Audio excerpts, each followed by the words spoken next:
Everybody, so we are at Top Level Gaming. We are part of the Overwatch game team, the Overwatch team. We're here today, we're live. We were supposed to have a match, but unfortunately our other team forfeit. So what we're going to walk you guys through today is basically the basics, the how-to of Overwatch 2. We know there's a lot of people who are new to esports who are looking to figure out, I want to be involved, I want to watch, but I'm not sure what's going on. That makes sense. That's what we're here for today. So what we're going to do is we're going to go through some of the basics, and then we're going to hop into some quick play games, and we're going to watch our team play, describe what's going on, describe some of the things they're seeing, to some things that we are seeing as casters, and that's kind of our agenda for tonight. And if you guys have any questions, feel free to drop them in chat. Yep. We'll be happy to answer any of them. We're here. We got you. So to kick us off, I want to start with the basics. Now, not everyone's a gamer. That's fair. But we're here for everyone. We want everyone, especially in the Baldwin Wallace community, to be a part of what we're doing and to understand what's going on. Yeah, so, definitely. Overwatch 2, what is it? Well, it falls under the category of a first-person shooter. So that means you're in a first-person perspective. So, for example, I'm going to see basically my hands, but no other part of my body. And first-person shooters oftentimes are based around team events, where you work together as a team, you eliminate or kill, depending on terminology, depending on the game, the other team. And so... Oh. Oh. Sorry about that. All right, yeah, we gotta back up a little bit. We're editing the stream a little bit, guys. So you know we're working with settings. We're still trying to figure all that stuff out. We're trying to figure it out exactly. But yeah, first-person shooters. So that's what it falls into the category of, and more specifically, it falls into the category of an objective-based shooter. And so Nate's gonna walk us through. And this is Nate. I'm Jonathan. JT, by the way. We're gonna be casters. I also play. We both play on the team as well. But we have some guys running it tonight. But you're going to talk about, it's objective-based, right? So what are these objectives? What are people trying to do? So there's multiple different types of game modes with the objectives. Yeah. There's hybrid maps, there's payload maps, control point maps, and then push maps. Yeah. So I'll talk about payload and control maps before I talk about hybrid, because hybrid's sort of a combination of both. Go for it. So essentially what control maps are is there's one specific point on the map that each team wants to gain control over. And if they keep control of it for a long enough period of time, they score a point. Usually in unranked, it's 2 wins or 2 points per win. Yeah, that's how it goes down. Yeah, that sounds right to me. So they sort of fight each other for control of the points. Basically like King of the Hill. Yeah, that's a perfect way to describe it. And what you'll see when we're playing games, and what you want to watch and look out for is on scoreboard-wise, there's a percentage. So their team holds that or captures that point, and they have to hold it until 100%. And it's important to note that once it's at 100%, the other team will have a final chance. It's called overtime. You'll see a big bar that kind of slides down. That overtime is the final chance that enemy team, if they're not, or the opponents, they are not possessing that point, to get on to try and recapture that point and hold it. But if they can't get it in time, if they get pushed off the point, killed, eliminated, then they can't, and they can't make it. Basically, they lose the game. And that's and that kind of goes for all the modes with overtime. Yes, yeah, overtime is in every single mode. That's correct. Yeah, and now payload maps. Payloads have like a little set kind of vehicle that you have to push across the map, and there's a certain number of checkpoints throughout each map, and once you get to each checkpoint, you get a little time increase. Yes. Yeah, so it's important to note, basically, each map for payloads are divided into 3 sections, and when you move from one section to another, you get 1 point, and then you also get some extra time. So obviously this can't go on forever. We need some timing. If you're playing on that defensive team, there needs to be some incentive for people to get on that payload. Exactly. So that's payload. It's important to note too that, let's say I'm a team, each team will spend an offensive and defensive rotation, right? Yeah. So I'm going to be on offense. I have to move that payload. I move it by standing on it, and I gain time by getting to those different points. But if I'm on defense and I stop them, let's say they only make it to 2 of those points, they get 2 of a total 3 max points. And then let's say I'm done with defense, it's my turn. We alternate. We go to offense, right? So on offense, let's say if I can make it to 3 points, the score's 3-2, we win. Exactly. That's always really nice. And now hybrid maps, they're sort of a combination of control and payload. So the first objective is to capture the point. So you got to get that little bar just kind of going around, or just kind of get that pace captured, and then a payload just sort of comes out. Yep. And you got to escort that payload across. Typically 2 checkpoints. Yeah. Yeah. So the hybrid will take kind of the last 2 things we talked about, and it's going to merge them. So that capture point, that control point is going to come first. Once an enemy team, or once a team is able, if they're able to capture that point, then a door is going to open up, a garage is going to open up, out comes the payload, and then it moves from a very stagnant kind of focused gameplay to a more kind of the payload is moving along and teams have to adjust. Yeah, definitely. And so the last objective mode that we'll talk about is new to Overwatch 2. Yeah, it's the push mode, and this is So essentially, there's a robot and 2 sets of walls, one for your team and one for the enemy team. The objective is to. It's kind of sort of like Control, where you have to. It's actually just kind of almost like hybrid in a sense, where you have to stay around the robot so that he can push your wall. It is a bit slow, but as they say, slow and steady wins the race. Yeah, and I think too for Overwatch 2, it introduces a lot of new dynamics because, right, so we have that payload feature that's kind of on the, so you have to be near the robot, it's pushing your kind of pylon to one side, but if you die, that robot stays there until the other team can get on it and move it to the other side. And so you'll see a very kind of pendulum activity of teams dying, teams kind of resetting, and the goalpost, or not the goalpost, but the robot moving each way. And so there's sort a different of like a back dynamic and forth type of thing. different dynamic that teams are trying to figure out currently. So that kind of covers kind of objectives of Overwatch 2. I think we're going to move on to roles. So obviously there's different types of characters. We need to understand the roles, what's going on there. Okay, so we got 3 roles. We got tanks, we got DPS, and then we got support. I'll start with tanks since that's probably the biggest place to start. Yes. Tanks are your big guys, your big strong guys. They can take a lot of damage and they can dish a bunch of damage out. Or gals too. Or gals too. Or monkeys. Or monkeys. Yeah, there's quite a bit of different types of tanks. Or hamsters. Or the hamsters. Yeah. Basically, yeah, it's just a big character, really. Yeah. Anyways, continue. So, tanks can come in all shapes and sizes, all roles and genders. And then, now we're going to move on to DPS. DPS are fast moving, they can deal a lot of damage. And sometimes they're fast mobility, sometimes not, who knows? Looking at you, Junkrat, sometimes you're not as high mobility as I think you are. Yep. Yeah, they can certainly pack a punch. Yeah. So I think it's important to know, I think the DPS falls under 2 categories, really, and I'm going to kind of express some gamer terms to everyone, and we're going to walk through them together. So one side of DPS is going to fall under accuracy and precision. So these are going to be your characters that do a lot of damage by hitting accurate shots. So that's going to be your snipers, right? People with a weapon that deals high damage but might have a slow fire rate. Or other things like they might move very slow. So there's kind of a give and take to those people. They might be able to output a lot of damage at long range, but if someone gets up close to them, they're really going to get punished for that. I was going to say, one of the advantages snipers have is that ability to have like a lot of range. Yeah, it's distance. But unfortunately, when people close that gap, it gets dangerous. Still echoing? Okay, we'll scoot it back. Dang. We might have to stay really far apart with us. Yeah, I know. We're taking up all the camera space we can. We might have to work on filtering. Or we probably just mute one of them and then use. Yeah, we can use one. Yeah. But yeah, so DPS especially, and then the other category of DPS is going to be like AOE, which is area of effect. So this can be people who shoot grenades, who shoot rocket launchers, things like that, and that's going to damage, maybe do less damage than the precision characters, but overall it hits more people. So if the enemy team's grouped up and you fire a rocket, you fire a grenade in there, that's going to be a lot more punishing than, let's say, I shoot one character. Oh yeah. Definitely. So understanding that dynamic and kind of the roles and what those teams play and pick is going to be especially important. Yeah. That's one of the things I love about like AoE DPSs is people always underestimate splash damage. Yeah. Like I've been in matches with a number of people who always since I'm a Junkrat main who's a DPS player and like an AoE dealer, DPS like you're talking about. People always underestimate the splash damage of his grenades, even when they just kind of sit there. Yep. Very true. So last one will fall under support. You want to give a little rundown of what support characters can be like? Support characters are basically your doctors. They heal up all the boo-boos that every other DPS and tank will receive. That's spot on. Yeah. So I think important to note, these characters are going to do 2 things. They're going to heal your team. So obviously your team's going to take damage over time. The objective is to get eliminations, to get kills.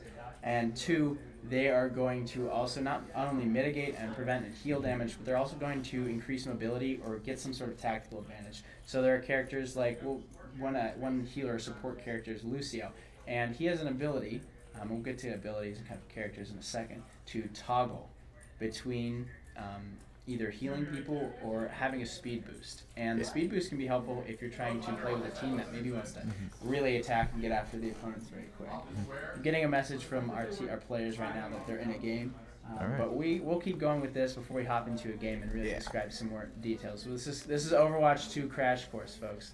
We're going to make sure to cover a lot of ground here. And I think, too, going back to tanks, just one more thing to add is, in Overwatch 1 there was 2 tanks.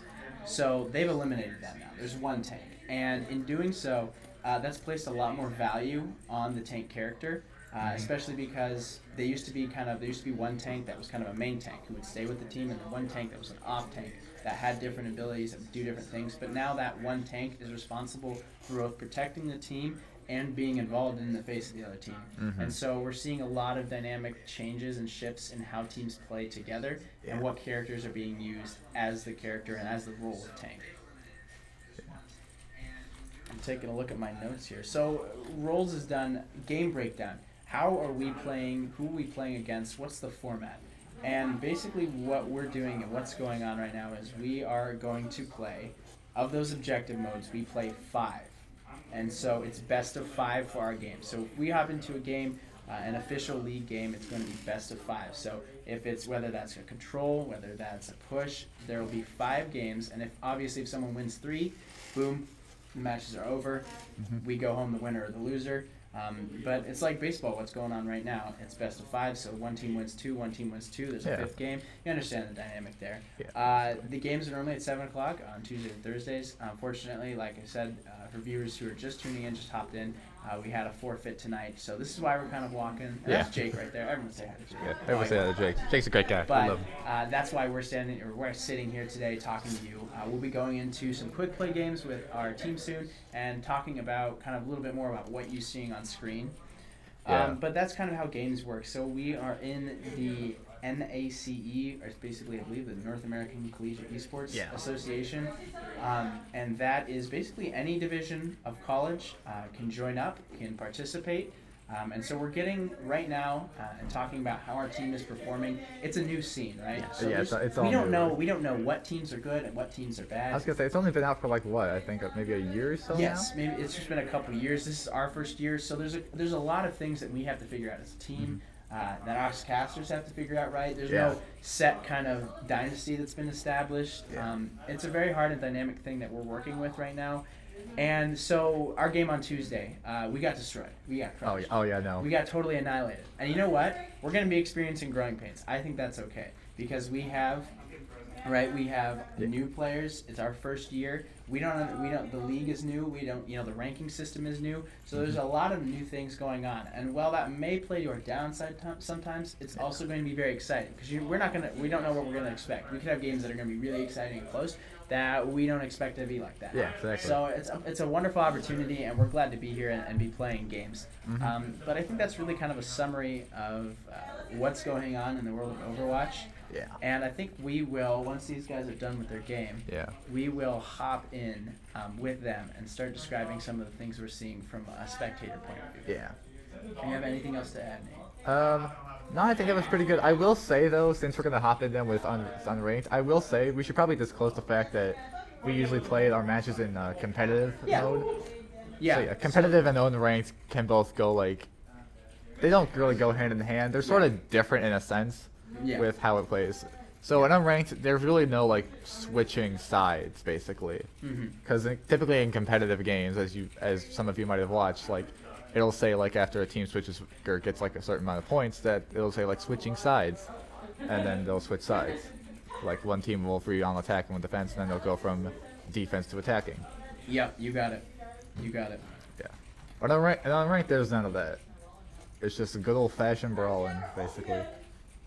Yeah, so we'll be waiting for them to finish up. If there's any questions in chat or people want to ask about Overwatch 2, we're definitely going to clip some of this, start posting it to social media. We want to be aware on campus, right? We want people to understand. Yeah, we're trying to get the word out there. Yeah, we're trying to get the word out, and obviously it can be intimidating to watch a game that you might not know anything about, especially when we are going to be using terminology. I think we can walk through some of the terminology that we talk about. Yeah. So one thing. When we talked about damaged characters, you mentioned DPS. Yeah. So DPS basically stands for damage per second. Yeah.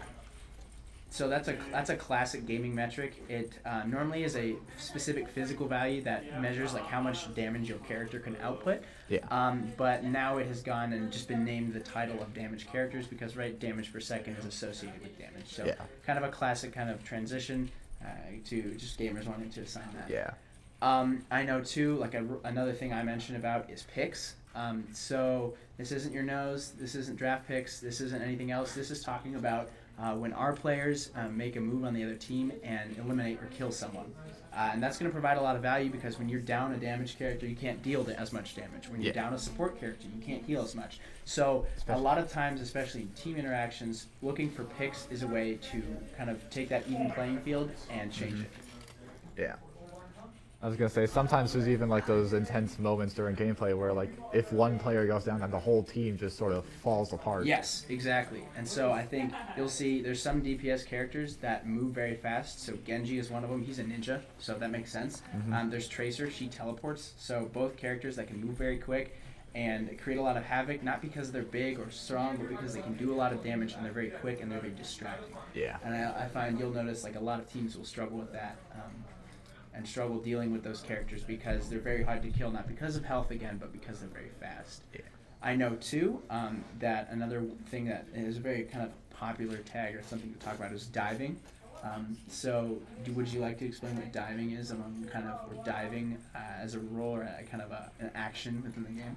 No, I'll leave that up to you, man. Gotcha. Yeah. So diving is something that either a player or team will do against another team where it's just going full in, right? You're on the diving board. You're jumping off, you're going head first, you're doing some nice fancy move, there's zero splash, but it's basically kind of slicing right into the enemy team. And I know that there's actually comps, so comps is another word, but it's basically compositions, team compositions, so it's what characters you're choosing kind of to work together, and there's some that work together better than others, but there is dive comps, so teams and groups of characters that encourage players to run kind of head first. Go full YOLO right into it. Yes, exactly. And so you'll see teams will either need to, and then again, kind of going off of team strategy, right? There's different characters, different abilities. If there's a team that's really diving a lot, you need something to mitigate that, right? So there are going to be heroes that can help mitigate opponents diving. I think Junkrat is a good example of that. Junkrat has a trap, right? He's definitely a full dive character. Yeah.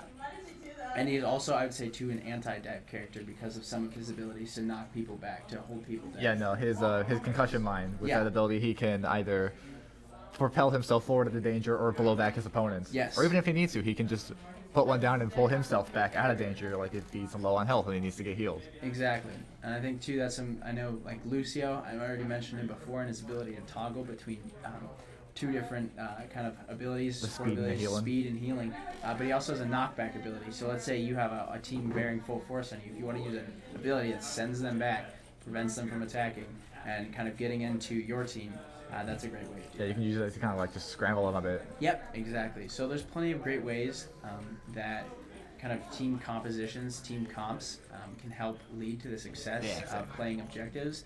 And we'll point out some of those as we get into the games here today. So I'm going to go see kind of how much more they have to play, and then we'll hop in and try and spectate with them. And I'm going to point out and we'll call out some of the things you're seeing on screen in terms of there's ammo count, player health, the score, ultimates, other things and abilities that will come to mind. So I'm going to hop off for a sec. I'm going to go see how they're doing, and I'll be right back, and we can keep this rolling. Alrighty.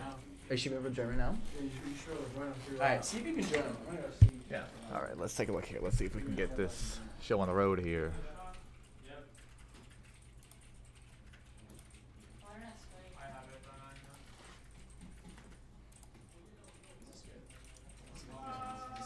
Yeah, that's fine. I think once we get like on the camera and stuff, Yeah. Yeah, there we go. Yeah. Okay. We're hopping in. So you'll still hear our voices, but you won't see our pretty faces anymore. Yep. What we're taking a look at right now, so there's a lot of information, but this is Xylem. He's a DPS character, so he's doing damage to the other team. And what I want you guys to pay attention to is there's a couple things. So first, bottom left, you'll see his health, you'll see his name, and yes, there's a lot of sounds going on in the background, there's a lot of super intense things happening right now. But bottom left, you'll see his health. That's important to pay attention to because it kind of determines how he plays. In that middle, you'll see a little kind of logo that's flashing, glowing with a Q. That's going to be his ult. So that's an ultimate, that's an ultimate ability. And you get that by doing damage or doing things, any sort of action that charges up over time. And ultimates are very, very powerful. They're some of the most kind of impressive abilities that characters can have. And so using them either sparingly or using them at the right moments is going to be essential for teams to have success. Then in the bottom right corner, we've got a few other things. In the way bottom right, we've got ammo count with his shurikens. Yep. And then we've got the just plain abilities that Genji can use. He's got a deflect ability where you can deflect any stray like bullets or something. It can't deflect lasers though. No, it can't deflect lasers. So this is important things kind of understanding how teams work. But again, there's a lot of detail. There's I think about 40 heroes now. So we're not going to memorize and learn every single person's ability today, but we can at least understand kind of how they interact. So right now, I think after kind of covering that bottom, the one thing you want to take a look at is the top. So you'll see we're in that overtime phase right now. There's that overtime bar, and it's not going down right now because the enemy team is on the point. Yeah. And then on the opposite side, so this is a push map, and right now you'll see below that overtime, there's kind of a robot logo that's slowly creeping across the stage with numbers to the right of that. So what that's showing is that the robot's moving, and since it's a red, it's the enemy, and they're moving with 2 people on that robot, and now we have 2 people, I believe, contesting that. And so you'll see that change, and when you're curious to see how many of the enemies and what the enemies are doing on that point, that'll be kind of key. And then on the other side, on the outside, you'll see how far that robot has pushed the payload for each respective team.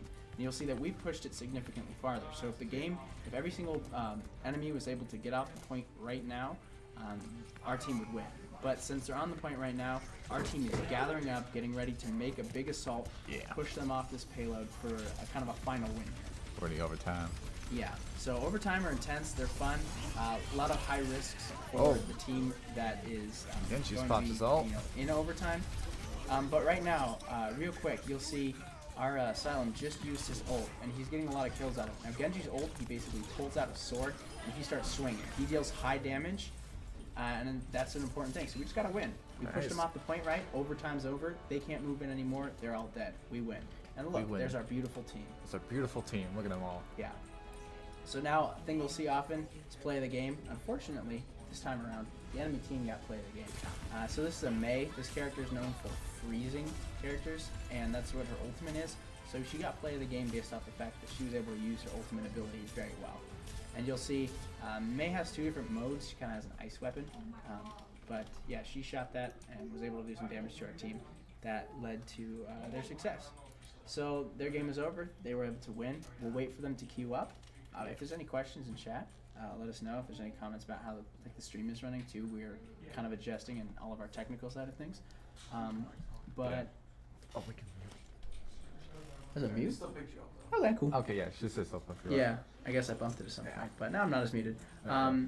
So yeah, that's some of the dynamic of the game. We will start casting in like a little bit more, but what we're going to be looking for and kind of calling out is people using their abilities, people dying, how that's going to affect the game. And what we'll try and do is, in our competitive games, we'll be able to get third-person perspectives, but I don't think in quick play you can get third-person perspectives of objectives. So we'll be going from the perspective of each of our players. So it'll be important for them to stay alive and to kind of understand that dynamic. Yeah. But yeah, I think so. What our team was made of right there at the end, you could see we had a Lucio, which is again going to be that fast character that can toggle between speed or healing. We had a who else did we have? We had a Reinhardt. Yes, we had a Reinhardt. Reinhardt is probably the most classic tank. Exactly. He's a big guy. He has a big shield, and he has a hammer that he can swing. It's a big hammer he can swing. Yeah, exactly. So who else was there? Was Moira? Can you explain Moira? Yeah, there was a Moira there. So Moira's basically got 2 sides of her. She can do healing or she can do damage. She can send out little healing balls or damage balls out for her allies or enemies. And then she just has a dash ability, which turns her invisible for like a short time. Yep. And then I believe we had that Genji. That was the perspective we were watching from. Right, he's a ninja. He throws shurikens. He dashes around. And then we had a Reaper too. And Reaper is kind of a more evil-looking, sinister hero, or well, I guess you could hardly call him a hero, but he has shotguns, so he's a close-range individual. But he has some means to escape, to get away from the opponents if being close range is too punishing and too risky for him. Yeah, it's like, hey, he's not a psychopath. He's a high-functioning psychopath. Yeah, exactly. That is literally a voice line of him. That's true. So let's see. It looks like they've hopped into they're a game. in a game. So we're gonna join up. Spectate that. We're gonna spectate that. So we can try and pan through like heroes if they die. But we'll take a look at our team comp. Oh, it looks like. Hold on. Is this a? Can we move around in this or no? See if we can get a third-person camera view. I'm not sure what the controls are. This is technically third person. Yeah, I guess so, but like a more like zoned out, not champion associated or hero associated. If we can, I'm not sure if we can. Yeah, but I'll start calling out. So right, every single character is gonna have different abilities in the bottom right and different amounts of health. Again, it's not important that we learn all the abilities today, especially for new people, but it's important we understand like some of the aspects of the game. So what you normally want to do is you want to have your tank in the front, right? Yeah. And then you want to have your DPS kind of following, and then your support characters, those two healing characters in the back. Yeah. And so what we'll take a look right now is our tank is a very powerful tank currently in the game. Her name is Zarya. She's a Russian lady, and she can absorb damage. She basically puts shields on herself. Yeah. So you'll see that bubble went around her. Now when people shoot at her, she gets a charge. You'll see it right in the middle of her screen. It's at 30%.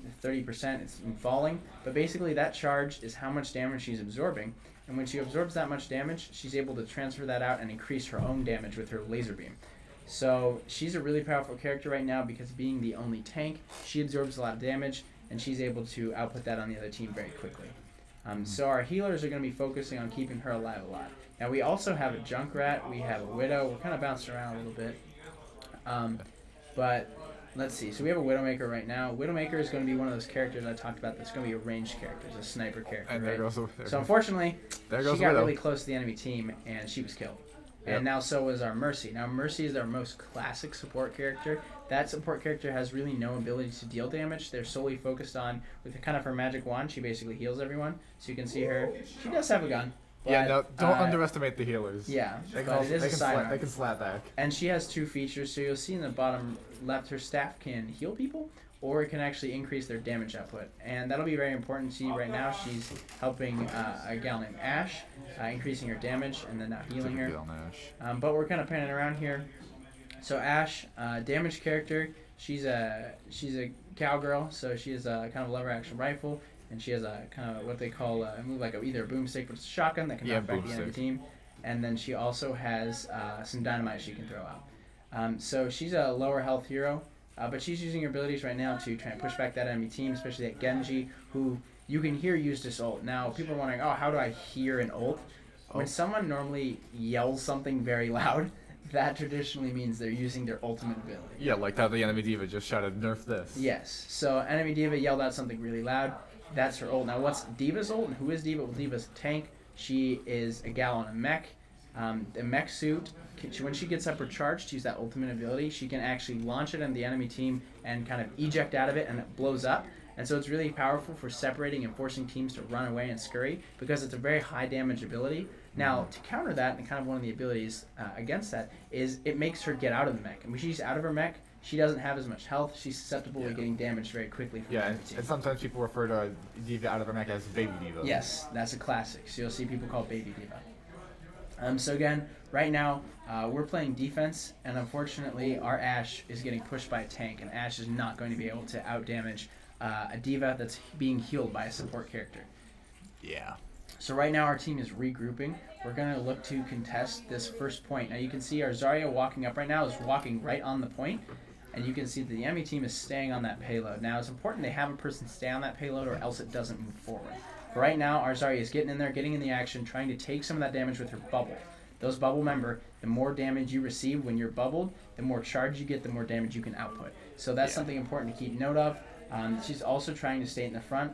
Now you heard a very loud noise right there. That's from a soldier. Soldier 76 is a damage hero. He just yelled, "I got you in my sights." That's because his ultimate ability actually auto-locks on enemy characters. So if you've ever heard of aimbot, which is basically hacking in video games, it gives you auto-aim, it hits the characters every time. That's basically what he gets as his ultimate ability for about 5 seconds, I believe. Yeah, and that's pretty powerful. If you hear it, normally you want to get to cover, or else he's going to kill you. Yeah, I know. Yeah. So our Zarya is currently contesting and taking a lot of damage from the enemy team. You'll see our team is in blue, so when we're spectating our team, you'll see that they're in blue. The enemy team is in red, red evil. So and Zarya just popped her ult. Yes, our Zarya just popped her ult. And it's working very well. Silent just dropped. Dropped 3 kills. Yes, so our Zarya ult is going to be basically like a giant gravity orb. It's a black hole. Yeah, it's a black hole. It sucks everyone in the enemy team in. And one thing that's very powerful in Overwatch especially is comboing ultimate abilities. And so what we did there is we comboed 2 ultimate abilities. We comboed Zarya, which is that black hole that sucks everyone in, and then we comboed Ashe. Ash is Ash was also in there. Yes, Ash was in there. And what Ash's ability does is she calls in this giant robot named Bob, and basically he becomes like the super high health, super high damage character for about, 5-6 seconds. And he outputs a lot of damage. He's something you need to avoid. But when we have all the enemy characters grouped together, and Bob's doing damage to them, that's a very powerful combo. Definitely. Yeah. So we're holding this point really well. You can see D.Va just used her ultimate. She's out of mech, and our team's trying to hide from her, right? And they were able and successful to do that. But now we're focusing that D.Va. She used her ultimate. She got her mech back. That's part of her ability. And now we're running her down. We're pushing her down. She's trying to defend herself with something we call Defense Matrix, but she was unsuccessful. So now we're really pushing and putting pressure on the enemy team. That's very important because Zarya does a lot of damage. Remember, with that bubble, she can walk forward. She can W key, which W moves your character forward in game. So oftentimes when we're walking forward on opponents, we call it W keying. You'll see that our Zarya is doing that right now and doing it very effectively.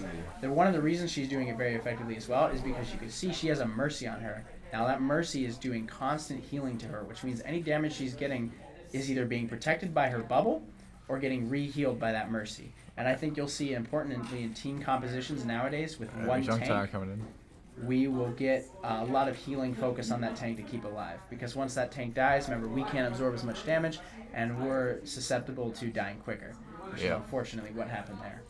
So you'll see our, this is right here, is Moira. Our Moira. This is our Moira. And she's waiting to group up with the team. There's no point to run with the other team by yourself. You'll get killed really easy. Yeah. So she's trying to kind of get a position, get an angle on their damage characters, but their damage characters are doing a good job of staying back and staying with their healers.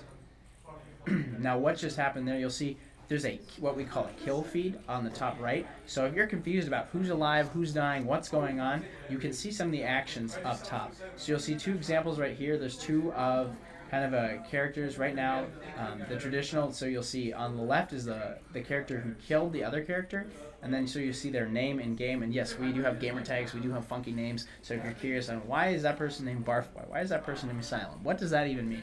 That's just what we choose to name ourselves. It's kind of a fun expression of who we are. But you'll see they'll dealing damage to the enemy team that there has a name. Omega So Chad is now Sarunba just killed Omega Chad. Now Sarunba is Ash, and then Omega Chad is a Junkrat. So that's the characters in that logo. That's not actually pictures of us. We don't look like cartoon characters. But that's kind of understanding that kill feed dynamic.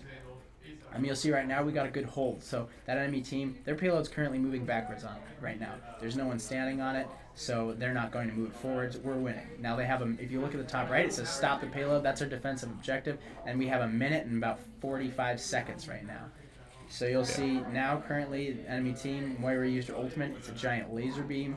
It heals our allies, and it deals damage to opponents. We were able to avoid the D.Va ult.